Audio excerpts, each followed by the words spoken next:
Hello students, welcome to this lecture on fundamental duties. Let us see the genesis of fundamental duties. Fundamental duties were introduced into the Indian Constitution by the 42nd Amendment Act 1976 during a period of constitutional introspection. Before this amendment, the Constitution contained detailed fundamental rights under Part 3 and directive principles of a state policy under Part 4, but no explicit section outlining citizens' obligations. As we know that rights and duties are the two parts of the same coin, two sides of the same coin, and they have to go together.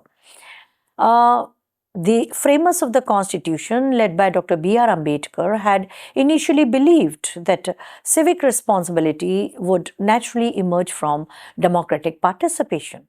However, by the mid 1970s, rising indiscipline, misuse of rights, and civic apathy prompted a re evaluation. The Swarna Singh Committee of 1976, constituted by the Government of India, recommended the inclusion of a specific list of duties to remind citizens that rights and responsibilities are inseparable. Accepting this proposal, Parliament inserted Part 4A, Article 51A into the Constitution. The purpose was to cultivate respect for the Constitution, national unity, and social responsibility. These duties sought to bridge the ethical gap between individual liberty and public order, transforming the Constitution into not just a legal framework but also a moral charter guiding civic behavior and patriotism. The idea of incorporating citizens' duties in a constitution was not unique to India. The constitution of the erstwhile USSR 1936 and later the Japanese constitution of 1947 contained provisions emphasizing collective duty, loyalty to the nation, and public service. The framers of the Indian Constitution were aware of these models but consciously avoided making duties enforceable at that time to preserve individual liberty. The issue resurfaced during the emergency of 1975 to 77 when Prime Minister Mrs. Gandhi's government sought to restore discipline and civic order. This was also the time when country witnessed lots of opposition to the governing political party or the governing regime on account of violation of civil liberties. That was also the decade when JP movement became very, very popular throughout the country. Perhaps that was also the reason that led to the setting up of Swarna Singh Committee report, emphasizing that rights have little meaning without the performance of duties.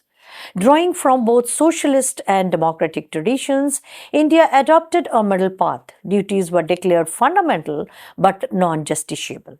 Their purpose was to inspire moral conduct, not to impose legal punishment. Thus, India's approach combined the Soviet emphasis on collective responsibility with the democratic ethos of voluntary compliance, producing a balanced constitutional framework where duties served as moral compasses, guiding citizens towards responsible participation in public life. 42nd Amendment, enacted during the emergency period, stands as one of the most comprehensive constitutional reforms in Indian history. Among its several changes, it adopted Part 4A, that is, fundamental duties to the Constitution, through Article 51A, listing 10 civic responsibilities. This amendment aimed to strengthen national unity, promote patriotism, and create awareness of constitutional values. It also expanded Parliament's authority in implementing directive principles and restructured the relationship between fundamental rights and state objectives. The insertion of duties was primarily symbolic but carried strong educative values. The duties included respect for the Constitution, national flag, and anthem. defense of the nation, promotion of harmony, protection of the environment, and development of scientific temper. The 42nd Amendment reflected the government's belief that citizens must actively contribute to social discipline and national integration. Although the context of its introduction during the emergency was politically contentious, the idea of civic duties itself was widely accepted as an essential complement to democratic rights, marking a decisive evolution in Indian constitutional morality. In the Swan Singh Committee and its recommendations. In 1976, the Government of India appointed a committee chaired by Sardar Swan Singh, a senior Congress leader and former External Affairs Minister, to review the working of the Constitution. The committee concluded that while fundamental rights were being frequently invoked, the sense of responsibility among citizens was declining.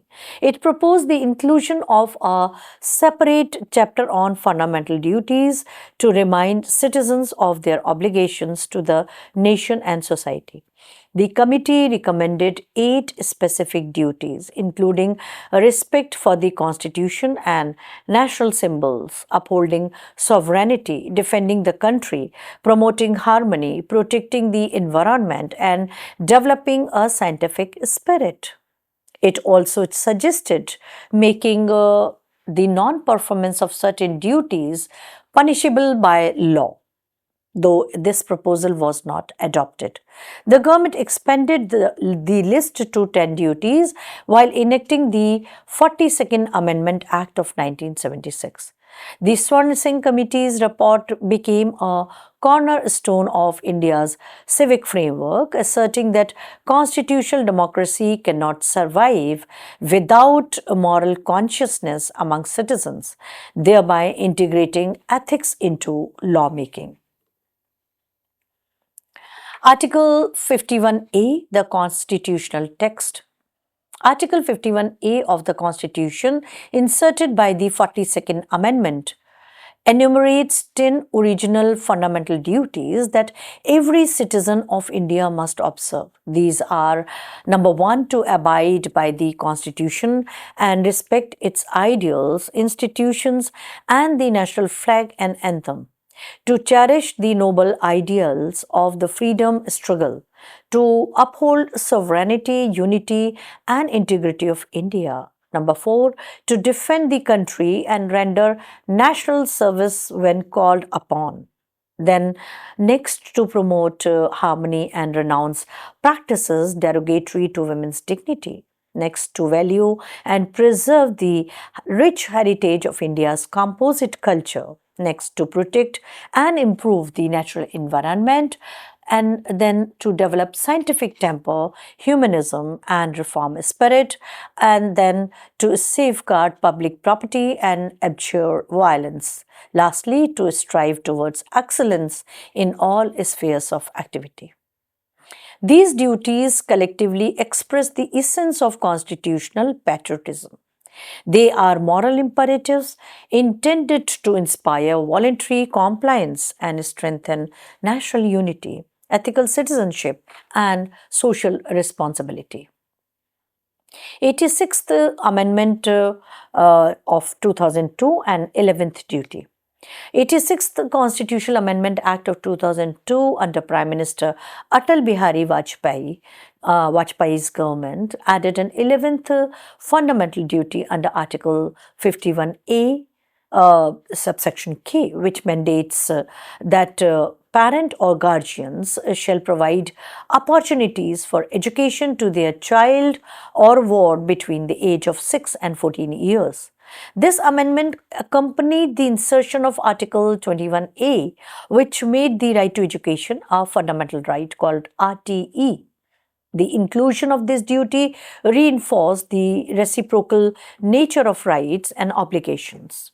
It recognized that education is not only the state's responsibility but also the moral duty of citizens to ensure their children's schooling. This duty expanded the civic scope of Article 51A by linking family responsibility with national development. It also exemplified the dynamic nature of the Constitution. Duties evolve alongside rights and social conditions. The 86th Amendment marked a shift from viewing duties as symbolic to recognizing them as actionable principles necessary for realizing India's developmental and democratic aspirations. Judicial recognition and interpretation. Although fundamental duties under Article 51A are non justiciable, the Supreme Court of India has consistently interpreted them as integral to constitutional governance. In Ames Students' Union versus Ames 2002, the court stated that duties, though not legally enforceable, can be implemented through legislative measures. Similarly, in MC Mehta versus Union of India 1992, Article 51AG was invoked to direct environmental education in schools. Earlier in Ranganath Mishra versus Union of India 1997, the court held that non-performance of a duty might justify reasonable legal restrictions on rights. These cases illustrate that duties are used as interpretive aids in constitutional adjudication. The judiciary views them as moral obligations, reinforcing the doctrine of constitutional morality. In Minerva Mills versus Union of India 1980, the court described parts 3, 4 and 4A as interdependent. Thus, while duties remain non-justiciable, they influence legislative intent, guide judicial reasoning, and inspire public responsibility. They ensure that citizens act not merely as rights holders but as conscious participants in maintaining justice, harmony, and collective responsibility. Over the legislative enforcements and mechanisms. Over the years, the Indian Parliament and state legislatures have enacted laws giving effect to various fundamental duties. The Environment Protection Act 1986, Wildlife Protection Act 1972, and Forest Conservation Act 1980 directly implement Articles 48A and 51AG. Similarly, the Right to Education Act 2009 operationalizes Article 51A, Section K. The Prevention of Insults to National Honor Act 1971 enforces a respect for the flag and an anthem under Articles 51A, Section A. Laws prohibiting dowry, child marriage, and domestic violence align with Articles 51AE, which urges respect for women's dignity. Institutions such as the National Green Tribunal of 2010, Central Pollution Control Board, and National Human Rights Commission serve as mechanisms promoting civic and environmental responsibility. Through this framework, moral directives are translated into enforceable public norms. This legislative evolution reveals that although duties are non-justiciable, they are operationally realized through statutory instruments. Such integration of moral values with positive law transforms the duties from symbolic ideals into actionable constitutional ethics guiding India's social and legal order. Ethical foundations of duties. Ethical philosophy behind fundamental duties lies in the belief that freedom carries inherent responsibility. Rooted in Gandhian ethics, they emphasize harmony between individual conduct and social welfare. Mahatma Gandhi repeatedly asserted that the true source of rights is duty. The framers' intent, reaffirmed by the Swarn Singh Committee, was to cultivate a civic culture grounded in moral restraint, self discipline, and service. Duties such as protecting the environment, promoting harmony, and respecting women's dignity embody universal ethical values rather than mere political directives. The directive principles mentioned in Part 4 provide the moral compass for the state, while duties in Part 4A provide it for citizens, creating an ethical symmetry. These provisions elevate citizenship from a legal status to a moral vocation, a way of life that demands honesty, compassion, and participation in the common good. Thus, fundamental duties transform constitutional democracy into an ethical community founded on justice, empathy, and social responsibility. The fundamental duties and constitutional morality. The doctrine of constitutional morality, developed through Supreme Court jurisprudence, holds that citizens must respect constitutional values beyond mere legal compliance. Fundamental duties function as the moral code sustaining this doctrine. In Bijoy Emmanuel versus State of Kerala, 1986, the court balanced Article 19, Clause 1, Section A, freedom of expression, with the duty to respect national symbols, recognizing both liberty and obligations as complementary. Duties guide the exercise of rights by instilling restraint and public spirit. In Union of India versus Naveen Jindal, 2004, the court observed that the right to hoist the national flag is inseparable from the duty to respect it. This symbiosis prevents the abuse of freedoms and fosters unity. Constitutional morality thus rests not only on state institutions but also on citizens' ethical conduct. By encouraging respect for law, discipline, and civic awareness, fundamental duties act as instruments preserving the moral soul of Indian democracy. Environmental jurisprudence. Environmental protection offers the clearest example of the judicial and ethical utility of fundamental duties. Articles 51AG obliges every citizen to protect and improve the natural environment.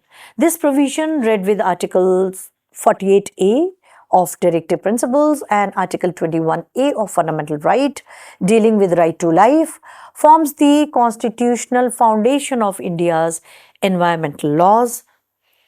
In MC Mehta versus Union of India, 1986, the Supreme Court held that protecting nature is both a state directive and a citizen's duty. Subhash Kumar versus State of Bihar reaffirmed that a clean environment is part of the right to life and citizens share responsibility for its preservation. Definitely, we need an enlightened community if we have to bring about a sustainable development and to maintain and to respect the environment. Mere laws are not going to work. Laws, along with civic responsibilities, along with the civic commitment, are important to protect the issues or the variables like environment. Public interest litigations invoking Article 51AG have led to afforestation programs, pollution control measures, and environmental education. The judiciary interprets this duty not as symbolic rhetoric but as a practical obligation of citizenship. Environmental stewardship thus becomes a test of constitutional maturity, where civic responsibility reinforces the right to sustainable living. Article 51AE requires every citizen to renounce practices derogatory to the dignity of women. This duty reflects India's commitment to gender equality, enshrined in Articles 14, 15, and 39.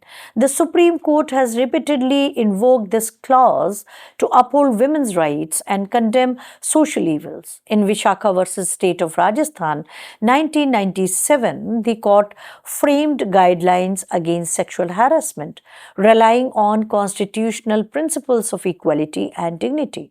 Joseph Shine versus Union of India 2018 further emphasized gender equality as a shared civic responsibility. Legislative measures such as the Dowry Prohibition Act 1961, Protection of Women from Domestic Violence Act 2005, and Sexual Harassment of Women at Workplace Act 2013 translate this duty into enforceable protection, wherein the right to life and personal liberty has constantly been read with a right to live with dignity, read with Article 14 and 16. And of course, efforts are towards maintaining dignity of women. Thus, Article 51AE transcends moral instruction to become a constitutional value, guiding both law and social reform. It exemplifies how fundamental duties integrate ethical behavior with legal progress, ensuring that equality and respect remain the cornerstones of India's democratic culture. 70s was also the decade when the Indian state, under international consciousness and pressure, was now made accountable for the gender equality or the absence of gender equality or the regular practice or a common phenomena of gender discrimination in India. It was under the international pressure uh, towards growing international consciousness for women equality and women rights that Indian government was compelled to constitute a committee on the status of women, WSD, to study the status of women in India, and it submitted its report in 1976 towards equality. And therefore, this is completely in harmony with the growing consciousness towards women equality, dignity of women, both at international and domestic level. Comparative constitutional perspective. The inclusion of fundamental duties in India's constitution was influenced by several international models. The Soviet Constitution of 1936 emphasized duties to protect socialist property, defend the nation, and uphold social discipline. The Japanese Constitution of 1947 stressed respect for the law, education, and contribution to public welfare. Similarly, many European constitutions, such as those of France 1958 and Germany 1949, underline the idea of responsible citizenship. However, India's model stands out because it combines moral obligation with democratic liberty. Unlike totalitarian systems where duties restrict freedom, India's duties coexist with fundamental rights, emphasizing voluntary compliance rather than compulsion. The Irish Constitution of 1937 influenced India's directive principles, while socialist models inspired Part 4A. This blend of democratic idealism and collective responsibility makes India's approach unique in global constitutionalism. It encourages citizens to balance rights with civic virtues, ensuring that democracy is not merely procedural but ethically participatory. Thus, India's framework integrates moral consciousness within constitutional democracy, an achievement rarely paralleled in comparative law. Civic education and public awareness. The effectiveness of fundamental duties depends largely on citizens' awareness and education.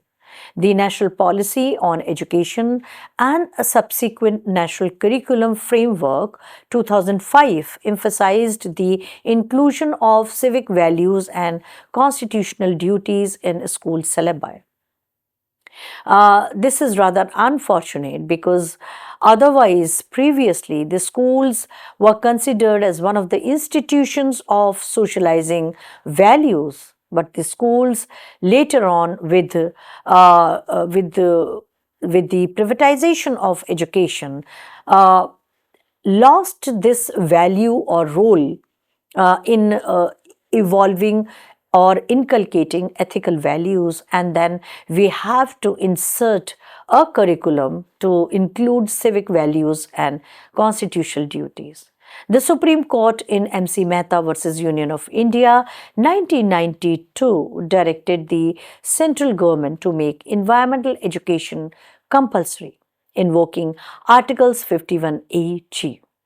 A country where the Sanatan practices have always been of respecting nature by worshipping nature, respecting and worshipping trees with high medicinal values and high environmental values. Rivers were worshipped. Similarly, a number of animals are also worshipped, emphasizing their importance in the daily life of the people. We forgot those Sanatan values and we are forced to now include them as part of the constitution.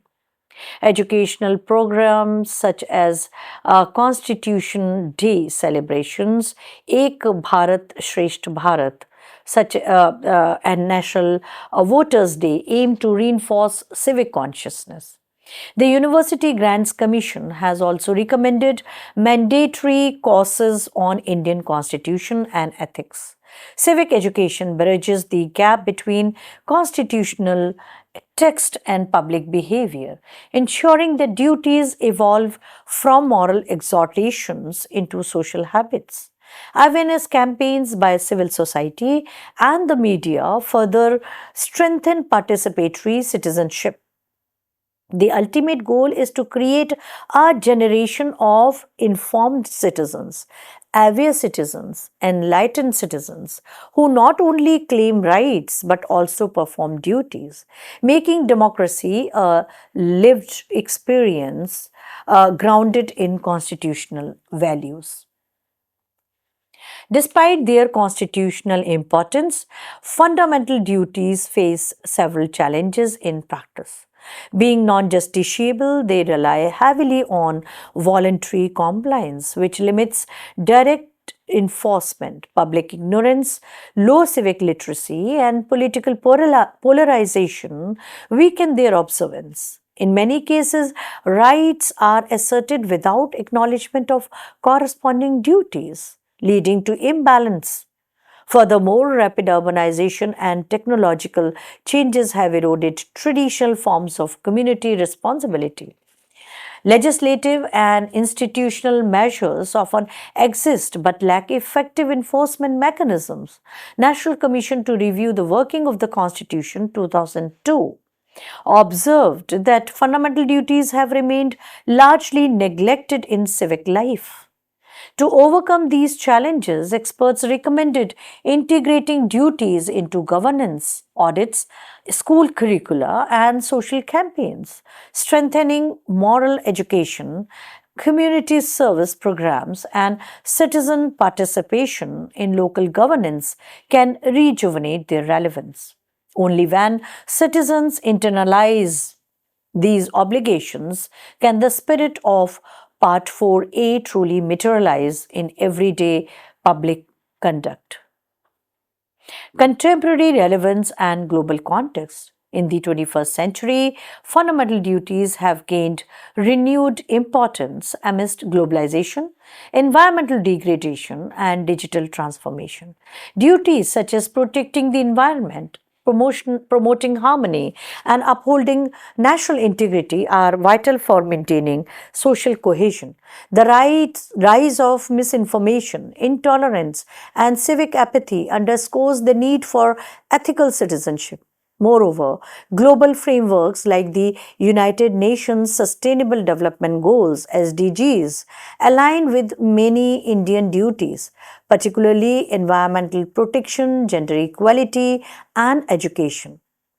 In this globalized era, the performance of duties strengthens India's image as a responsible democracy committed to sustainability and peace. And mind it, wherever the balance is disturbed, sustainability and peace are also disturbed.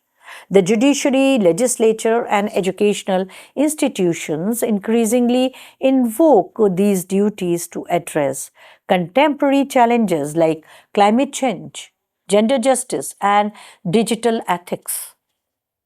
Unless we have moral responsibilities or unless we inculcate the ethical and moral sense and values, laws cannot protect us against anything, be it normal violence or it is cybercrime. Nor can we improve our climate unless we have this ethical sense of protecting our environment. Thus, fundamental duties serve as India's constitutional compass guiding behavior in an era of complexity and moral uncertainty, ensuring that constitutional values evolve with time yet remain anchored in justice and responsibility. Conclusion: duties as soul of democracy. The fundamental duties represent the moral and ethical dimension of the Indian Constitution. Introduced by the 42nd Amendment of 1976 and expanded by the 86th Amendment of 2002, they serve as reminders that citizenship entails responsibility.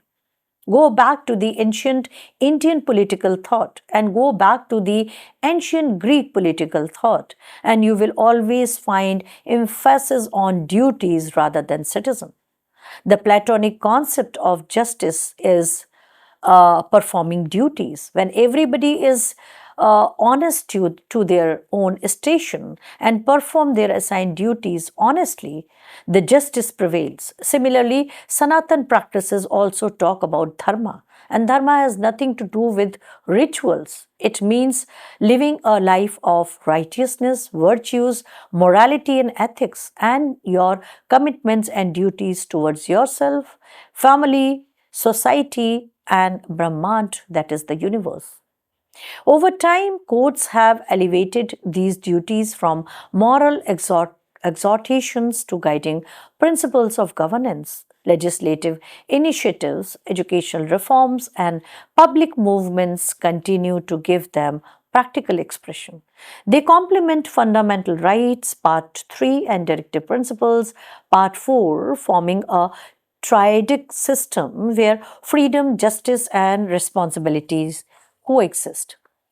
Duties instill discipline, environmental awareness, and national unity while upholding the dignity of women and culture. They transform democracy from a system of claims into a community of services. Moreover, such kind of commitment create an enlightened community which is a prerequisite for an effective functional democracy. We do have institutional democracy, but for substantive democracy, we need to inculcate these moral, ethical claims to create a humane mental propensity. As Dr. B.R. Ambedkar envisioned, the success of the Constitution depends not merely on its text, but on the conduct of those who live under it. Hence, the true strength of Indian democracy lies in citizens who honor their duties as sincerely as they cherish their rights. Thank you.